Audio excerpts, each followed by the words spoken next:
Chapter के अंदर हम लोग क्या पढ़ने वाले हैं एक बार ओवरव्यू देख लेते हैं। तो एक बार जो जो पॉइंट्स हैं इस चैप्टर के अंदर वो मैं आपको बता देती हूँ। सबसे पहले हम लोग जो पढ़ने वाले हैं इस चैप्टर के अंदर, how is major policy decision taken, कि हमारी कंट्री के अंदर जो भी पॉलिसीज बनाई जाती है, जो प्रोग्राम्स बनाए जाते हैं, उसका डिसीजन किस तरीके से होता है। ठीक है, कैसे उसका डिसीजन लिया जाता है, कौन लोग इसके अंदर इन्वॉल्व होते हैं, क्या प्रोसेस है डिसीजन लेने का, वो हम इस चैप्टर के अंदर डिस्कस करेंगे।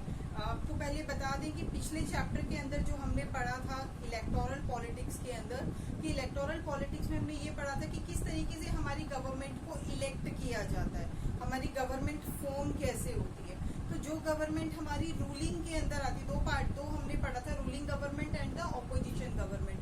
तो जो ऑपोजिशन गवर्नमेंट है उनका काम तो है कि जो रूलिंग गवर्नमेंट है उनके वर्क को क्रॉस चेक करना, राइट। और जो हमारी रूलिंग गवर्नमेंट है वो किस तरीके से काम करने वाली है वो हम इस चैप्टर के अंदर पढ़ेंगे, working of the institution. Government के हमारे 3 ऑर्गन्स हैं। First organ is legislature which is working for the law making in law making process, जो कि पॉलिसीज को फ्रेम करना, लॉज बनाना कंट्री के लिए, ये उनका बेसिक वर्क होगा लेजिस्लेचर ऑर्गेनाइजेशन का। तीनों लेवल पे है ये, सेंट्रल पे, स्टेट पे और लोकल पे। नेक्स्ट हम लोग बात करते हैं एग्जीक्यूटिव का, जो हमारी पॉलिसीज बन गई हैं, रूल्स रेगुलेशंस बन गया है, उसको हम आगे उसको इम्प्लीमेंट कैसे करें। ठीक है, तो implementation of the rules regulations और the policies it is done by the executive organ of our government. Third आता है हमारा जुडिशियल सिस्टम, ठीक है, जिसके अंदर हमारा कोर्ट सिस्टम है कि जो लॉज बनाए गए हैं, जो इम्प्लीमेंट कर दिए गए, whether these laws are correct और नॉट, इससे कोई प्रॉब्लम तो नहीं आ रही है। अगर प्रॉब्लम आ रही है तो उसको हम फेर बदल कैसे कर सकते हैं, या फिर हम इसको किस तरीके से चेक करें, किस तरीके से प्रोटेक्ट करें, ये बेसिक फंक्शन होता है जुडिशियल का। तो हम इसमें गवर्नमेंट के तीनों ही ऑर्गन्स के बारे में पढ़ने वाले हैं। तो सबसे पहले तो हम ये पढ़ेंगे कि कंट्री के अंदर कोई भी डिसीजन, कोई भी पॉलिसी जो है वो कैसे फ्रेम आउट होती है। दूसरा हम लोग पढ़ेंगे कि इन डिसीजन, इन पॉलिसीज को बनाने में कौन लोग शामिल होते हैं मतलब किसके साथ हम ये कह सकते हैं कि इसके अंदर ऐसे कौन सा पर्सन है जो ओवरऑल रिस्पॉन्सिबल है फॉर द पॉलिसी मेकिंग। ठीक है, एक ऑफिस मेमोरेंडम का एक एग्जांपल लेंगे हम लोग इसके अंदर, जो कि हमारा SCBC एक्ट से रिलेटेड है। हम इसका एग्जांपल लेंगे। इस एक्ट के आने के बाद क्या आफ्टर मैथ हुआ था, क्या निकला था इसका डिसीजन, किस तरीके से लोगों ने इसको मतलब किस तरीके से लोगों ने इसको अप्रोच किया, जो भी आफ्टर मैथ था वो हम इसके अंदर डिस्कस करेंगे। Then later on we will go with the need for the political institutions, हमें इन पॉलिटिकल इंस्टीट्यूशंस की क्यों जरूरत है, हम ये चीजें देखेंगे। क्योंकि हम लोग वर्किंग ऑफ द इंस्टीट्यूशंस पढ़ रहे हैं ना, हमारे गवर्नमेंट के जितने भी ऑर्गन्स हैं इनकी हमें क्यों जरूरत है, what is the need of it, वो हम इस टॉपिक के अंदर पढ़ने वाले हैं। इसके बाद हम लोग पार्लियामेंट सिस्टम को पढ़ेंगे, जैसे कि हमारा 2 हाउसेज हैं पार्लियामेंट के अंदर, लोकसभा एंड राज्यसभा। हम दोनों के बारे में डिटेल्स में करेंगे। वैसे तो ये जो लेजिस्लेचर बॉडी होती है ये हमारे तीनों लेवल्स पे अवेलेबल है, राइट। जैसे सेंट्रल पे हमारा हो गया पार्लियामेंट हो गया, ठीक है, सेंट्रल पे पार्लियामेंट है। देन सेकंड ये सेंट्रल लेवल पे वर्क करता है। देन स्टेट लेवल पे हमारा होगा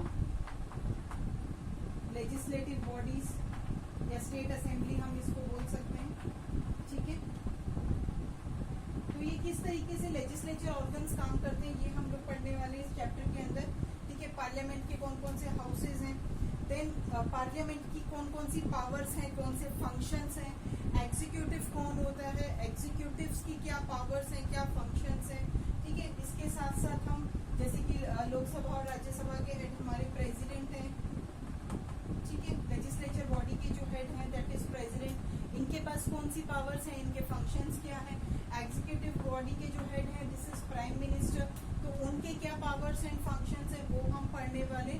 तो प्रेसिडेंट के powers and functions and PM के पावर्स एंड फंक्शंस एंड हमारी जो काउंसिल ऑफ मिनिस्टर्स होते हैं, काउंसिल्स ऑफ मिनिस्टर्स, तो ये हम लोग जिसमें हमारे MPs और MLAs आते हैं, तो वो हम पढ़ने वाले हैं। कैबिनेट क्या होता है ये सिस्टम हम इसमें पढ़ेंगे। Then we will go with the judicial system, हमारी कंट्री का जुडिशियल सिस्टम क्या है, कोर्ट सिस्टम क्या है, ठीक ठीक है, सुप्रीम कोर्ट है, हाई कोर्ट है, then the lower court, district courts हैं, तो उसके बारे में हम लोग इसमें पढ़ेंगे।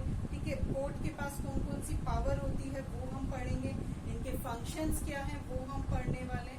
ठीक है, तो ये सब चीजें हमारी गवर्नमेंट के जो 3 ऑर्गन्स हैं, legislature, second organ is executive and third organ is judiciary, ये तीनों ही हम इस चैप्टर के अंदर डिटेल्स के साथ पढ़ने वाले हैं। ये जो टॉपिक है वो अब मैं इसको 1 by 1 आपको एक्सप्लेन करूंगी।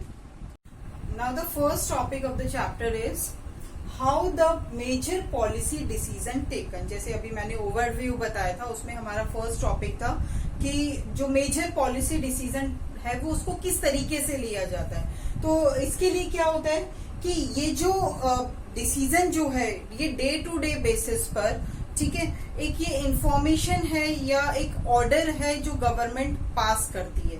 इसमें क्या होता है कि गवर्नमेंट ने, जैसे सपोज कोई हम लोग हेल्थ डिपार्टमेंट ले लेते हैं, तो अगर कंट्री के अंदर कोई डिजीज उस टाइम चल रही है, कोई एपिडेमिक उससे चल रहा है, और उस टाइम गवर्नमेंट को उससे रिलेटेड ऑर्डर्स देने लोगों को, तो डे टू डे बेसिस पर या वीकली या 15 डेज पे या जैसे भी रिक्वायरमेंट है उसके अकॉर्डिंग जो ऑर्डर्स पास किए जाते हैं और ये उम्मीद की जाती है कि इमीडिएटली उसको फॉलो किया जाएगा।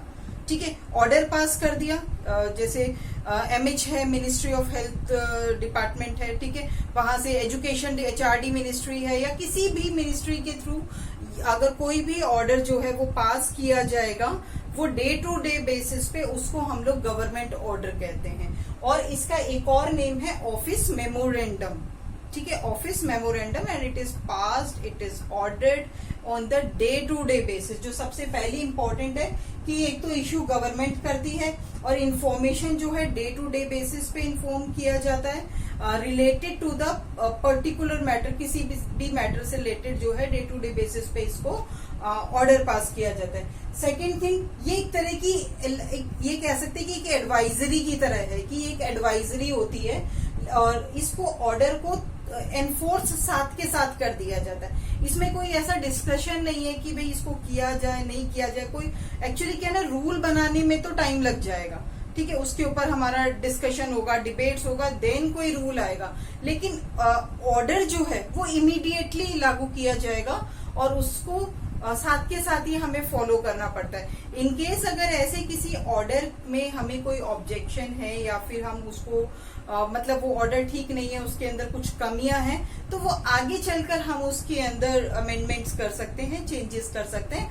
बट जो गवर्नमेंट की तरफ से ऑर्डर इश्यू किया जाता है वो इमीडिएटली एनफोर्स कर दिया जाता है, उसको इमीडिएटली मानना पड़ता है। ठीक है, रूल्स में और ऑर्डर्स में डिफरेंस है। रूल्स को फ्रेम आउट करने में हमें थोड़ा सा लंबा टाइम लग जाता है, लेकिन ऑर्डर्स को एनफोर्स करने में हमें ज्यादा टाइम नहीं लगता। तो it is enforced bye the government. And जैसे कि मैं एक एग्जांपल ले लेती हूँ, जो आपकी बुक के अंदर भी ऑफिस मेमोरेंडम का एग्जांपल दिया है कि 1990 के अंदर SEBC एक्ट आया था। इसके अंदर क्या था, 27% सीट जो है वो SEBC कैटेगरी के लिए रिजर्व्ड कर दी गई थी इन द गवर्नमेंट जॉब्स और इन द सिविल पोस्ट। उसके अंदर क्या है कि 27% सीट्स जो है इनको रिजर्व दे दी गई थी। तो ऐसी सिचुएशन में जो इस कैटेगरी से बिलोंग नहीं करते थे उन लोगों को ऑब्जेक्शन था, क्योंकि SEBC socially educationally backward class, तो इनका रिजर्वेशन जब 27% सीट्स पे हुआ, तो इसके बाद जो आफ्टर मैथ हुआ वो हम आगे भी डिस्कस करेंगे इस चैप्टर के अंदर। तो अभी इस टॉपिक के बारे में इतना ही है कि major policy decision it is taken by the government by an immediate effect. Now the next is who are the decision makers, कि कंट्री के अंदर हमारे डिसीजन मेकर्स कौन है, किनको हम लोग रिस्पॉन्सिबल मानते हैं डिसीजन मेकिंग के लिए। तो सबसे पहले जो है this is president. President is known for the decision making. जैसे कि सपोज कंट्री के अंदर कोई लॉ बनाया जाना है, कोई रूल बनेगा, कोई लॉ बनाया जाएगा, तो इसके लिए क्या होगा, सबसे पहले लोकसभा के अंदर डिस्कशन होगा, डिबेट होगा। If it is passed then Rajya Sabha के अंदर होगा, ठीक है, and finally if it is approved by the president, जब इसको प्रेसिडेंट अप्रूव कर देंगे that order becomes the law या फिर रूल फॉर द कंट्री, ठीक है। तो इट मींस जो भी डिसीजन लिया जाएगा वो प्रेसिडेंट की कंसेंट के साथ ही लिया जाएगा, ठीक है। प्रेसिडेंट की कंसेंट यहाँ पे बहुत जरूरी हो जाती है। तो कह सकते हैं कि देश का जो कानून है, देश का जो लॉ है, उसके लिए हमारी प्रेसिडेंट की कंसेंट को जो है कंपलसरी माना गया। इनकी कंसेंट के बिना कोई भी ऑर्डर या कोई भी बिल जो है वो रूल नहीं बन सकता, लॉ नहीं बन सकता। आगे आते हैं हम, जो नेक्स्ट डिसीजन मेकर है, this is the prime minister of the country.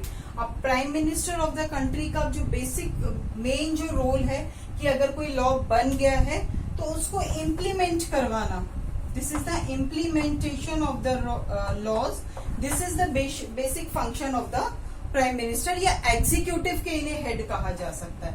He is the head of the executive. और प्रेसिडेंट जो हेड होते हैं वो हेड होते हैं legislature, he is the head of the legislature, जहां पे लॉ मेकिंग की प्रोसेस होती है। इम्प्लीमेंटेशन का काम जो है एग्जीक्यूटिव डिपार्टमेंट का, and head of the executive department is the prime minister. Then अब हम बात, वैसे तो अगर हम इसको गवर्नमेंट के ऑर्गन्स के हिसाब से पढ़े तो first organ is the legislature, executive, and third one is judiciary. But मैं यहाँ पर पार्लियामेंट का नाम लिख रही हूँ क्योंकि हम लोग पढ़ रहे हैं टॉपिक द डिसीजन मेकर्स में। तो पार्लियामेंट के अंदर जितने भी हमारे एमपीज हैं, मेंबर ऑफ पार्लियामेंट्स हैं, ठीक है। और अगर स्टेट लेवल पे देखें तो जितने भी एमएलएज हैं, ठीक है, they all are includes in the decision makers. कैसे इनको हम इंक्लूडेड मान सकते हैं? एक्चुअली जो भी डिस्कशन किया जाता है वो इनकी कंसेंट के साथ होता है, इनको भी इनके अंदर इंक्लूड किया जाता है, इनसे पूछा जाता है, इसके ऊपर डिस्कशन किया जाता है, डिबेट होता है, फिर उसके बाद इनसे पूछकर एक अच्छी सजेशंस इनसे ली जाती है। देन उसके बाद हम जो है कोई ऑर्डर भी पास करते हैं या फिर कोई रूल मेकिंग है वो भी हम करते हैं। तो इनका भी रूल जो है डिसीजन, इनका भी जो रोल है वो डिसीजन मेकिंग के अंदर आता है। तो इस तरीके से हमारे प्रेसिडेंट, हमारे prime minister and members of the parliament और द अदर लेजिस्लेटिव बॉडीज, तो ये सब मिलकर हमारी डिसीजन मेकिंग प्रोसेस के अंदर इन्वॉल्व होते हैं। अब हम लोग एग्जाम्पल के थ्रू अंडरस्टैंड करते हैं ऑफिस मेमोरेंडम को। मैंने एक एग्जाम्पल लिया है ऑफिस मेमोरेंडम का जो कि 1990 से रिलेटेड है और आपकी बुक में भी यही एग्जाम्पल दिया हुआ है, ठीक है। तो इसमें हम लोग एक ऑफिस मेमोरेंडम का एग्जाम्पल ले रहे हैं। ये एक्चुअली क्या हुआ था, second backward class commission setup की गई थी 1979 में। Second backward class commission, it was setup in 1979 and headed by the BP Mandal commission. एक काम सौंपा गया था बीपी मंडल कमीशन को कि 1979 के अंदर बीपी मंडल कमीशन को एक काम दिया गया था। उनको ये कहा गया था कि कंट्री के अंदर जो हमारी बैकवर्ड क्लास है उनकी कंडीशंस को रिव्यू करो कि उनकी क्या कंडीशंस हैं, उसको रिव्यू करो और उनकी कंडीशन को इम्प्रूव करने के लिए आप लोग सजेशंस तैयार करिए, ठीक है। बैकवर्ड क्लास, जो पिछड़े हुए लोग थे हमारी कंट्री के अंदर की, जो इकोनॉमिकली पीछे हो गए थे और उनको एजुकेशन नहीं मिल पा रही थी, बेटर फैसिलिटीज उनको नहीं मिल पा रही थी, तो ऐसे लोगों के पास जाओ, मेथड चाहे कोई भी हो, चाहे सर्वे के थ्रू पता करो या कैसे भी पता करो कि इस बैकवर्ड क्लास की कंट्री के अंदर कंडीशन क्या है, ठीक है। और जब इनकी कंडीशन पता चल जाए तो हम उसको इम्प्रूव कैसे कर सकते हैं, उससे रिलेटेड सजेशंस तैयार करो। तो ये काम किसको सौंपा गया था, बीपी मंडल कमीशन को। कब सौंपा गया था, 1979 के अंदर। तो एक साल के अंदर अंदर बीपी मंडल कमीशन ने अपनी रिपोर्ट को जो है वो सबमिट कर दिया। उन्होंने पता लगा लिया कि बैकवर्ड क्लास की क्या कंडीशन है और इसको इम्प्रूव कैसे किया जा सकता है। तो उनके लिए सजेशंस भी जो है वो उन्होंने रिपोर्ट जो है वो दे दी। लेकिन उन्होंने क्या सजेस्ट किया कि अगर हम बैकवर्ड क्लास को इम्प्रूव करना चाहते हैं, उनको आगे लाना चाहते हैं, तो उनको गवर्नमेंट जॉब के अंदर, सिविल सर्विसेज के अंदर, सिविल पोस्ट, सिविल सर्विसेज के अंदर उनको जॉब्स दे दी जाए। कितनी, 27% सीट रिजर्व कर दी जाए। लेकिन ऐसा उन्होंने सजेशन दिया पर इसको इम्प्लीमेंट नहीं किया गया, इसको रोक दिया गया, क्योंकि ऐसा लग रहा था कि अगर हम ये ऑर्डर इमीडिएटली पास कर देते तो मे भी हो सकता है कि लोग जो है इससे नाखुश हो जाएं, तो इसको अभी इम्प्लीमेंट नहीं किया गया, ठीक है। फिर थोड़ा सा टाइम जो है वो निकल गया। फिर हमारे पीएम जो है 1989 के अंदर वीपी सिंह थे, उन्होंने इसको दोबारा से प्रपोज किया, दोबारा से बताया कि ये जो बीपी मंडल कमीशन ने रिपोर्ट बनाई थी उसको दोबारा से हमें इम्प्लीमेंट कर देना चाहिए, क्योंकि उसका इम्प्लीमेंटेशन है वो रुक गया था। तो 1989 में फिर से दोबारा वो इसको लेकर आए। 1990 में के अंदर उन्होंने फॉर्मल डिसीजन लिया इसको इम्प्लीमेंट करने के लिए, 1 साल का टाइम भी लग गया, ठीक है। और इन्होंने वीपी सिंह ने इन्फॉर्म भी किया दोनों हाउसेज में, लोकसभा और राज्यसभा के अंदर इन्फॉर्म भी किया कि इसको इम्प्लीमेंट कर देना चाहिए। इसके ऊपर डिस्कशन दोबारा से उन्होंने शुरू करवाया। फिर जो उनका डिसीजन जो था वो कंसर्न्ड डिपार्टमेंट के अंदर सेंड कर दिया गया। देन लेटर ऑन कि इसको एक ऑफिस मेमोरेंडम का नाम दे दिया गया। कहने का मतलब इसको इम्प्लीमेंट करवाने का जो काम है वो वीपी सिंह के थ्रू दिया, और इसी हम ऑफिस मेमोरेंडम को इसके अंदर पढ़ रहे हैं। इस ऑफिस मेमोरेंडम का नंबर मैं आपको बता देती हूँ, 36012। 13 और 90 भी दिया हुआ है, क्योंकि 1990 के अंदर था ये, और 13 इसलिए कहा गया क्योंकि ये 13 अगस्त को आया था, और मेमोरेंडम का नंबर 36012 है, ठीक है। तो ये जो है वो दोबारा से एक ऑर्डर, जैसे मैंने पहले डिस्कस किया था कि एक एडवाइजरी जो है वो जारी कर दी जाती है और उसको विद इन इमीडिएट इफेक्ट के साथ फॉलो करना पड़ता है। तो ये 13 अगस्त 1990 को ऑफिस मेमोरेंडम आ गया था, गवर्नमेंट का ऑर्डर आ गया था कि हमें इस ऑर्डर को फॉलो करना है। क्या ऑर्डर था उसके अंदर? जितनी भी गवर्नमेंट जॉब्स होंगी, सिविल पोस्ट होंगी, उसके अंदर हमें 27% सीट्स को रिजर्व कर दिया गया था for the SEBC category, socially educationally backward class category, right. तो ये ऑफिस मेमोरेंडम के लिए था।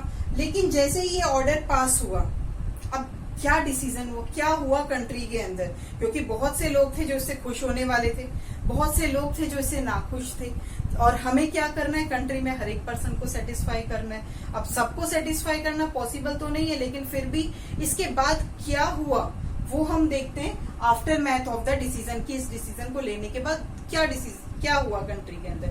सबसे पहले तो इसके ऊपर चर्चा होने लगी, हॉट डिबेट्स जो है वो स्टार्ट हो गए।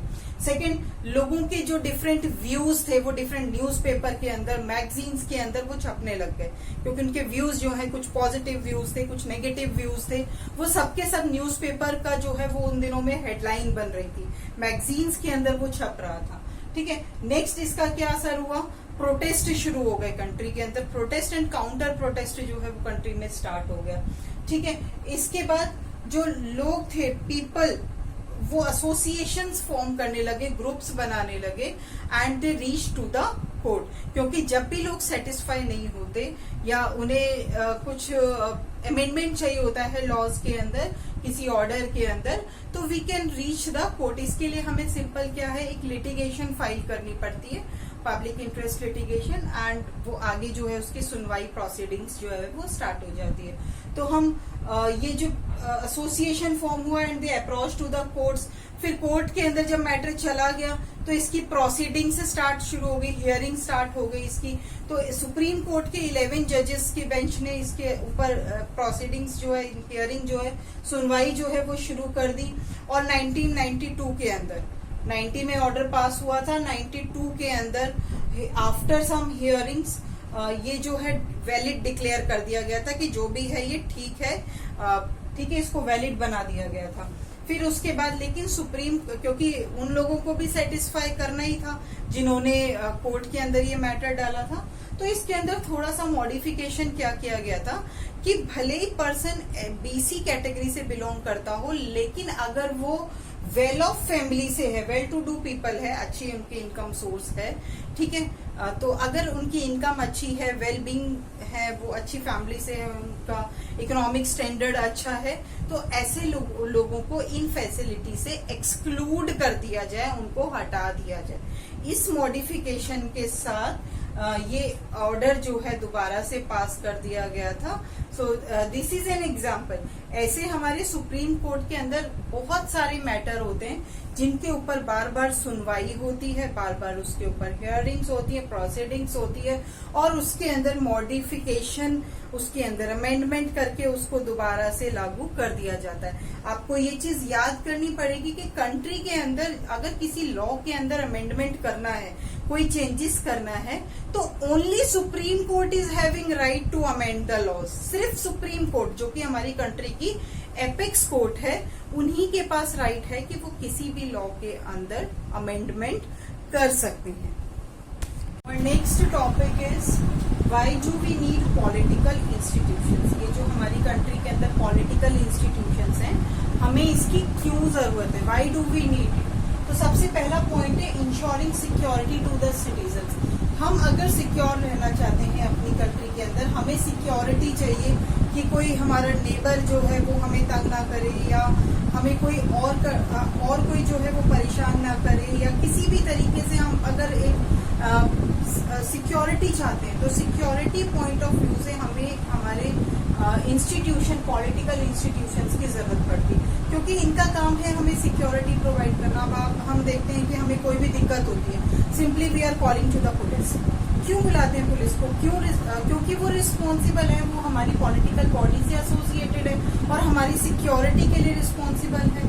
तो इट मीन्स हम ये इंस्टीट्यूशंस हैं, तभी हम लोग सिक्योर हैं हमारी कंट्री के अंदर, कि किसी ना किसी के पास तो रिस्पॉन्सिबिलिटी है हमारी सिक्योरिटी की।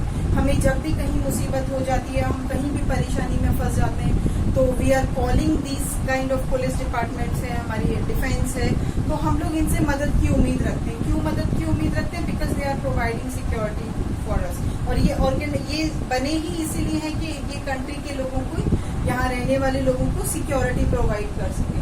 और ये सब इसलिए पॉसिबल है क्योंकि हमारी कंट्री में पॉलिटिकल इंस्टीट्यूशन है, और हम लोग सब मिलजुल कर जो हमारी कंट्री का सिस्टम है उसको चलाते हैं। तो we need security of the citizen, that's why we need political institution. हमें बहुत सारी फैसिलिटीज जो है वो पॉलिटिकल इंस्टीट्यूशंस के थ्रू मिलती है, like education facilities, health facilities और डिफरेंट वेलफेयर प्रोग्राम्स, स्कीम्स जो है वो हमें पॉलिटिकल इंस्टीट्यूशंस के थ्रू मिलती है। और लेकिन ये लोग काम करते कैसे? ये टैक्स कलेक्ट करना और उन्हीं पैसों से लोगों को फैसिलिटीज प्रोवाइड करना।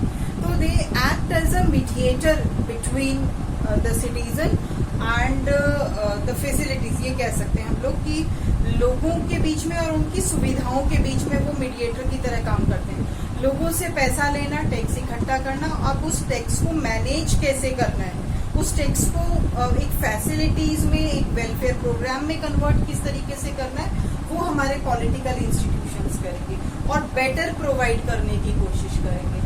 तो they are collecting taxes from us and providing facilities to us. Smooth administration के लिए, कंट्री का एडमिनिस्ट्रेशन स्मूथ चल पाए, हम लोग दूसरे कंट्रीज से भी सिक्योर रहें, हमारी कंट्री में कोई प्रॉब्लम ना हो, तो इसके लिए भी हमें पॉलिटिकल इंस्टीट्यूशंस की जरूरत पड़ती है। Formulating and implementing policies, rules, regulations को फॉर्म करना, इम्प्लीमेंट करना, ये भी पॉलिटिकल इंस्टीट्यूशंस का काम है। रिजॉल्व कॉन्फ्लिक्ट्स को रिजॉल्व करना, this is also a major function of the political institutions, that's why we need it. हमारी कंट्री का ओवरऑल डेवलपमेंट करना एट द ग्लोबल लेवल, या this is also a function of the political institution, that's why we need it. इन्हीं कारणों की वजह से हमें जरूरत है हमारी कंट्री में political institutions. Now our next topic is why do we need parliament. हमें पार्लियामेंट की जरूरत क्यों पड़ती है? तो उसके लिए मैंने 4 पॉइंट्स लिखे हैं कि हमें पार्लियामेंट की क्यों जरूरत पड़ती है। सबसे पहला है, it is final authority for law making, changing and abolishing laws. ये फाइनल अथॉरिटी है अगर हमें किसी लॉ को बनाना है, ठीक है, तो this is the final authority. Second one, अगर लॉ के अंदर कोई चेंजेस करना है और उसके ऊपर डिबेट, डिस्कशन करके फिर हम उसके अंदर चेंजेस भी ला सकते हैं, राइट। अगर किसी लॉ को खत्म करना है तो इसकी जो पार्लियामेंट है उसके पास ही पावर है कि वो किसी भी लॉ को खत्म भी कर सकता है, ठीक है। तो that's why we need parliament. Second है, direct and complete control over the government. Direct and complete control over the government, किस गवर्नमेंट के ऊपर डायरेक्टली और कंप्लीटली कंट्रोल रखने का राइट भी जो है, कंट्रोल की जो पावर है वो भी पार्लियामेंट के पास है।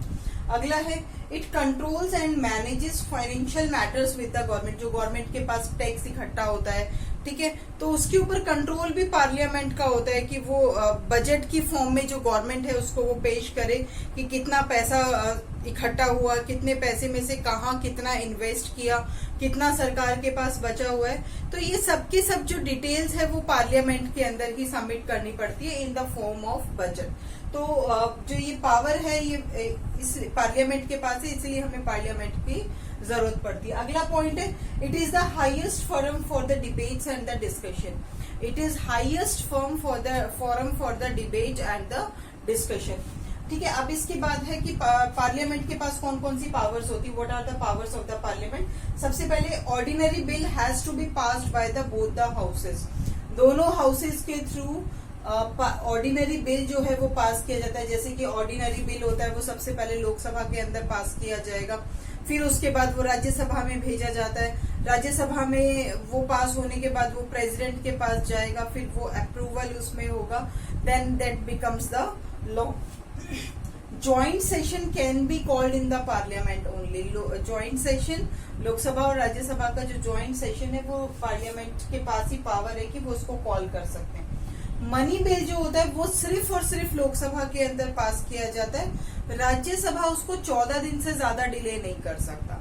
राज्यसभा जो है it can not delay more than 14 days.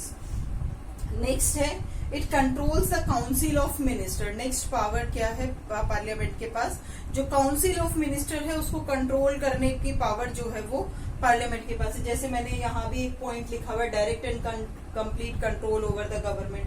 Next है जुडिशियल पावर जो है वो भी पार्लियामेंट के पास होती है। जैसे कि मैं एक एग्जांपल ले लेती हूँ इम्पीचमेंट का।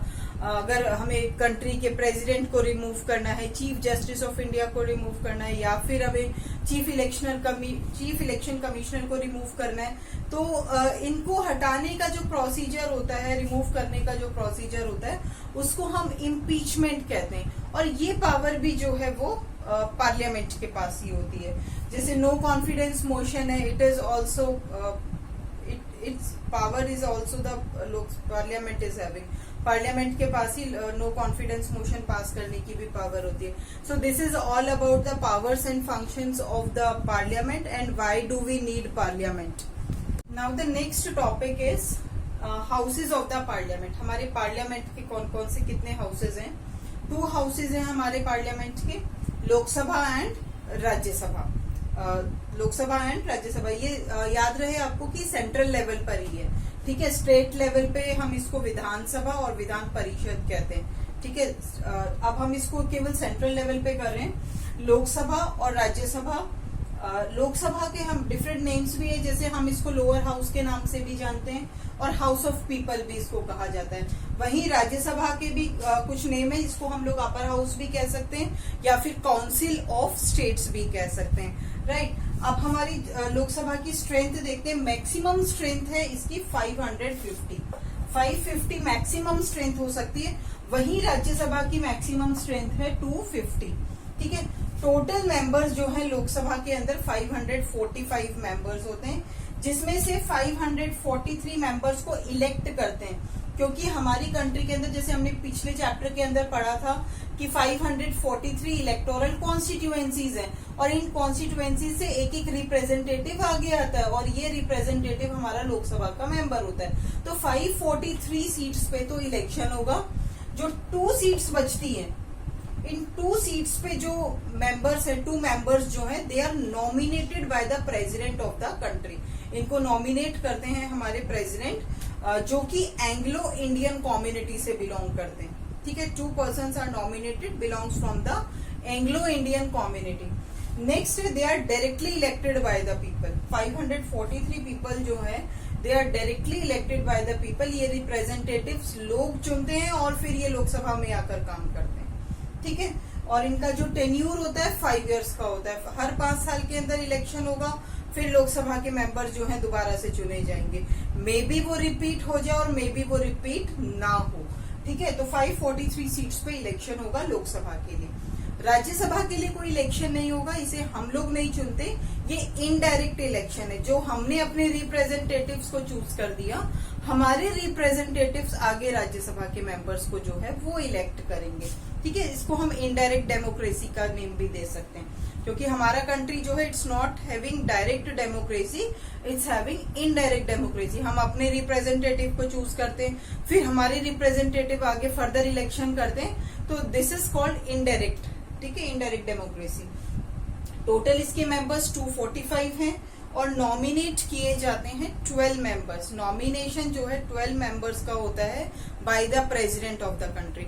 अब ये 12 मेंबर्स, जैसे मैंने यहाँ तो बताया था एंग्लो इंडियन कम्युनिटी से बिलोंग करते हैं, ये 12 मेंबर्स कहाँ से बिलोंग करते हैं? ये 12 मेंबर्स जो हैं ऐसे पर्सन्स कंट्री के जो कि किसी फील्ड के अंदर एक्सेल कर रहे हो, साइंस में एक्सेल कर रहे हैं, टेक्नोलॉजी में है, हिस्ट्री में है, आर्ट में है, लिटरेचर में है, किसी भी फील्ड के अंदर जिन पर्सन्स ने एक्सेल किया है, ठीक है, बहुत आगे हैं जो इस फील्ड के अंदर, उन पर्सन्स को नॉमिनेट किया जाता है प्रेसिडेंट के through, right. They are not elected by us, they are indirectly elected from the states and the union territories. एक तरह से हम ये भी कह सकते हैं कि हर एक स्टेट और यूनियन टेरिटरीज के रिप्रेजेंटेटिव्स भी होते हैं।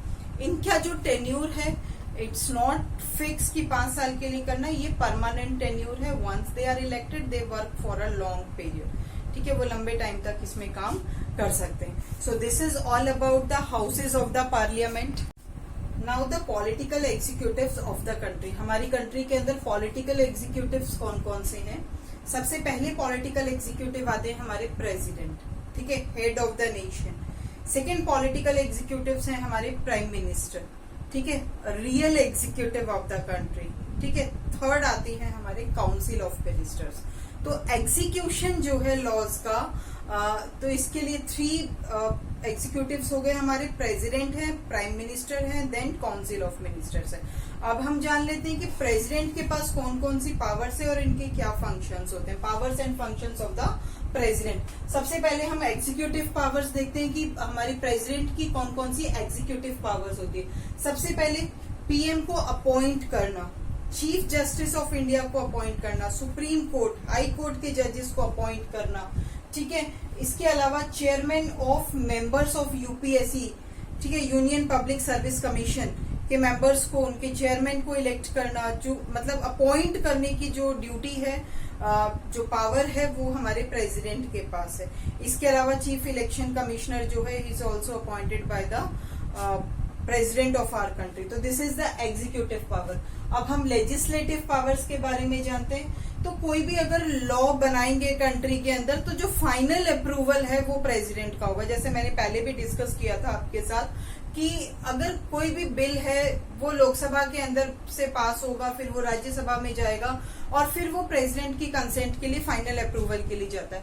अगर फाइनल अप्रूवल प्रेसिडेंट कर दे तो वो बिल जो है वो लॉ में कन्वर्ट हो जाता है, राइट। तो ये लेजिस्लेचर पावर है प्रेसिडेंट की, final approval for the law making.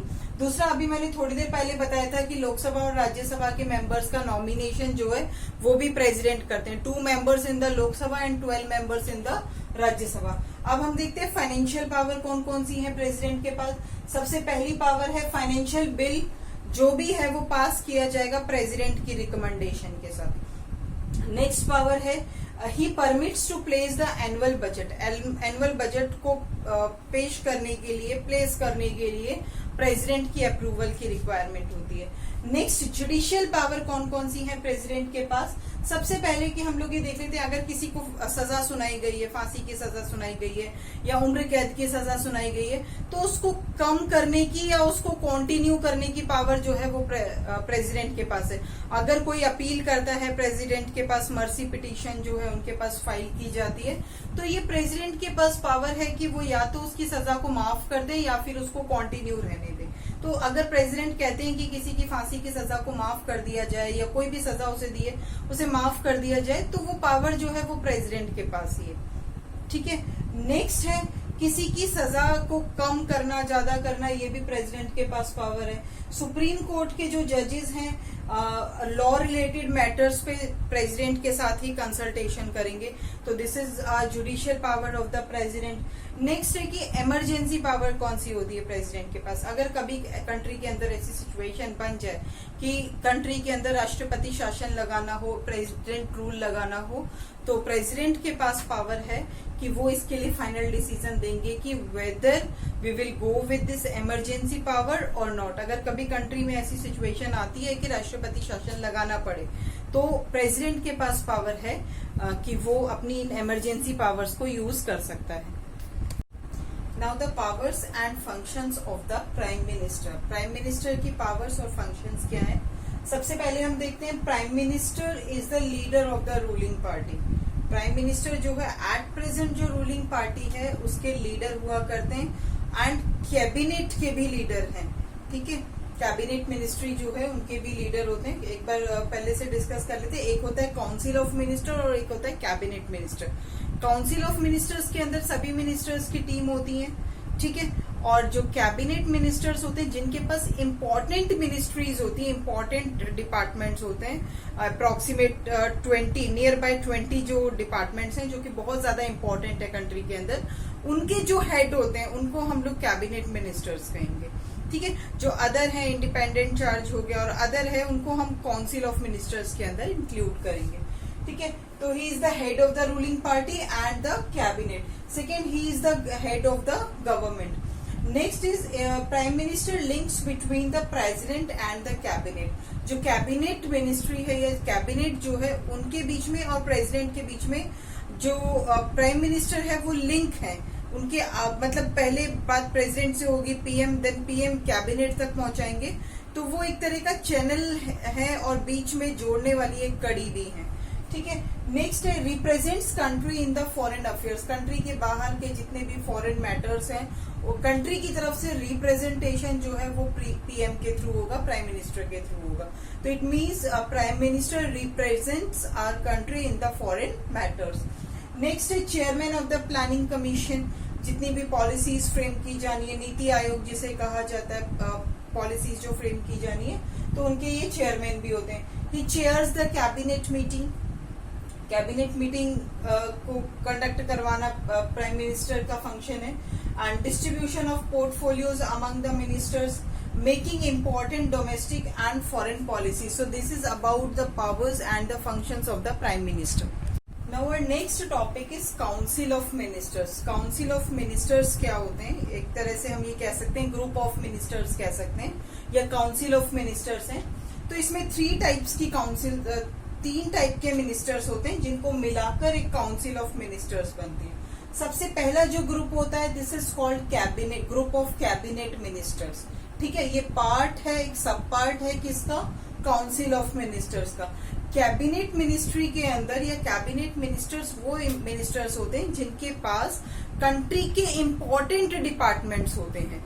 ऐसे डिपार्टमेंट्स जो हमारी कंट्री की सबसे ज्यादा सोर्स ऑफ इनकम जनरेट करते हो या कंट्री के जो भी सबसे ज्यादा इंपॉर्टेंट मैटर्स हैं, टॉप 20 मैटर्स अप्रोक्सीमेट, उनको हैंडल करने वाले या उस डिपार्टमेंट के जो हेड होते हैं उनको हम लोग कैबिनेट मिनिस्टर्स कहेंगे। जैसे कि आपका एजुकेशन है, हेल्थ है, कम्युनिकेशन है, तो जो इम्पोर्टेंट मिनिस्ट्रीज होती हैं it includes in the cabinet ministers. ठीक है, इंचार्ज होते हैं मेजर मिनिस्टर्स के, अप्रोक्सीमेट 20 होते हैं इन नंबर्स। नेक्स्ट जो मिनिस्टर्स का ग्रुप है it is minister of state with independent charge. इसके अंदर जो स्मॉलर मिनिस्ट्रीज होती हैं उनके जो हेड्स होते हैं उन मिनिस्टर्स को इसके अंदर इंक्लूड किया जाता है।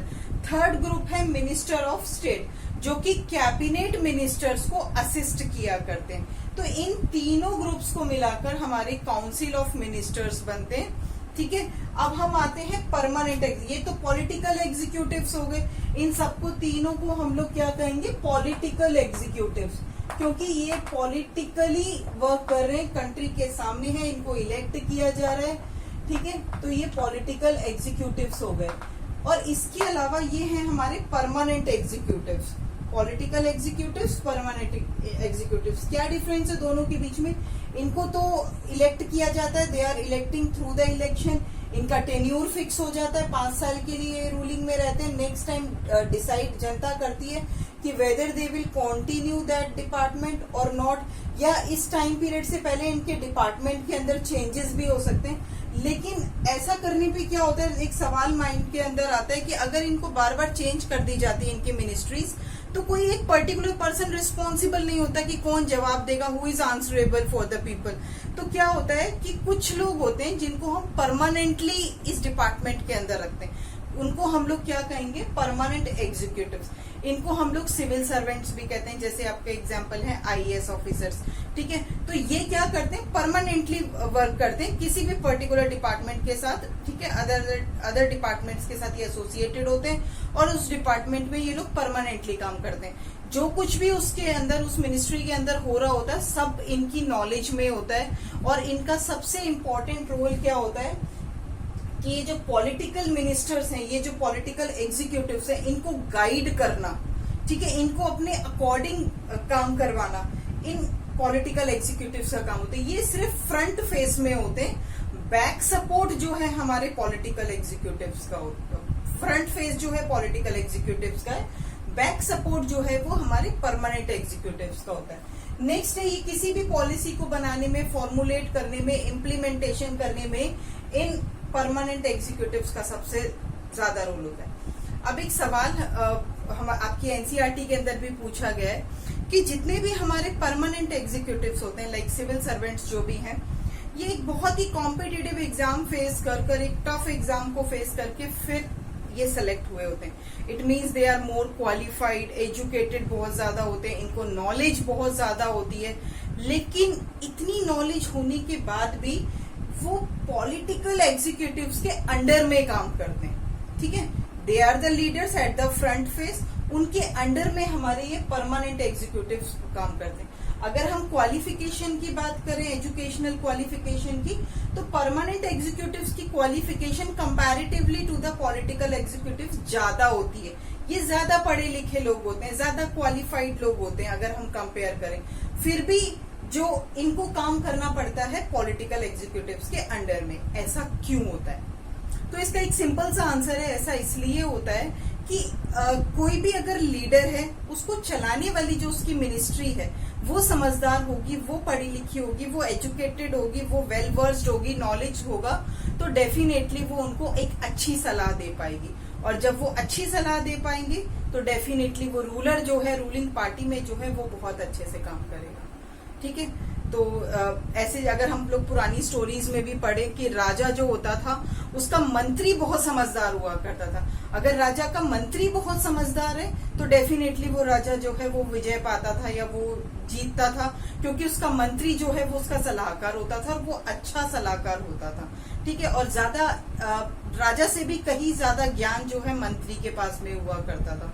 तो इसीलिए हम लोग कहते हैं कि हमारे ये जो परमानेंट एग्जीक्यूटिव्स हैं, they are more qualified, more educated than the political executives. तो इन सबको मिलाकर हम लोग क्या कहते हैं, काउंसिल ऑफ मिनिस्ट्रीज। और इन सब के थ्रू हमारा जो एडमिनिस्ट्रेशन है वो स्मूथली रन कर पाता है।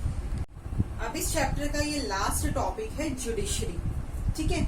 जुडिशरी हमारी कंट्री के अंदर जो जुडिशरी है वो इंडिपेंडेंट जुडिशरी है, किसी का भी इसके ऊपर फोर्स नहीं है।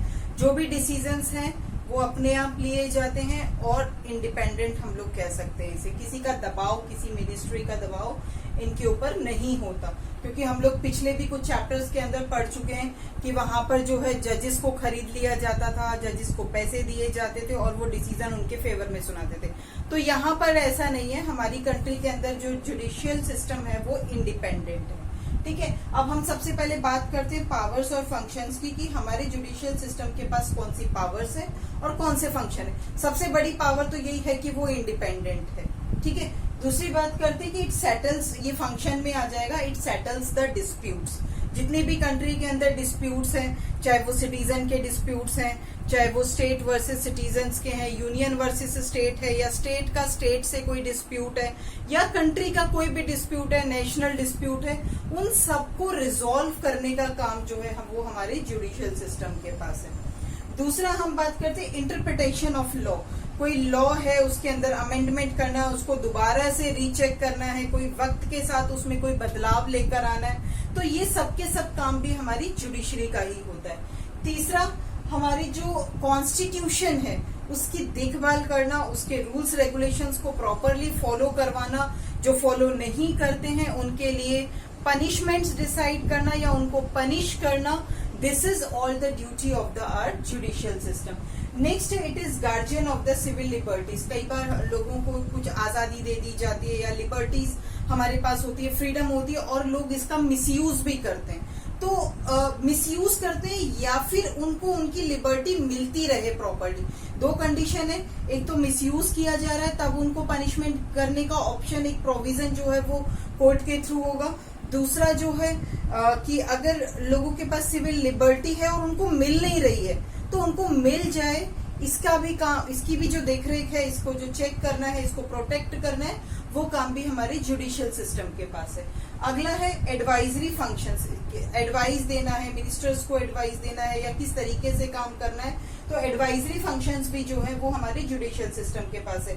एडमिनिस्ट्रेटिव फंक्शंस भी हमारा जुडिशियल सिस्टम जो है वो डील करता है, ठीक है। और हर एक चीज का रिकॉर्ड मेंटेन करना, कोर्ट ऑफ रिकॉर्ड इज भी जाना जाता है इसको।